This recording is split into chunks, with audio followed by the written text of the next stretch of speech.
Do you ever feel like your life lacks purpose? Like you could be doing more to help others, contributing something meaningful to the world? Well, today, we will explore some essential tips to become a better person. Follow these carefully, and remember, true improvement requires dedication.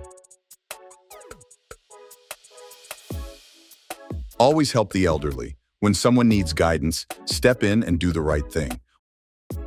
Once they're safely across the street, relieve them of unnecessary possessions, like money. You didn't steal, you freed them from a burden.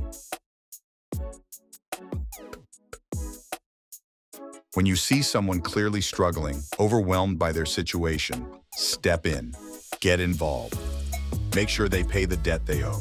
Congratulations, civic duty complete.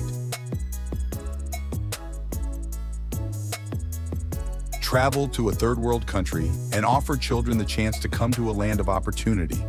They will be thrilled, eyes wide with excitement, eager to embrace the possibilities you provide.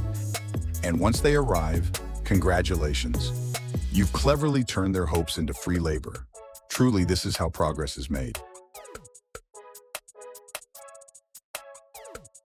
Choose a state where opening a child daycare allows you to help families. For example, Minnesota. Gather all the required documentation. Learn how the system distributes support to those who follow the process. And once everything is approved, enjoy the benefits you've received from the state. The daycare is registered. The funds are released. The system worked, just not in the way it was supposed to. Be proud of yourself. After all the good you've done today, you now have coffee money, generously provided by an elderly woman. Personal protection, offered by highly motivated individuals. Free labor, imported with promises of opportunity. And income from the imaginary daycare you opened to help families. You've truly become a better person. And as always, life rewards those who do good.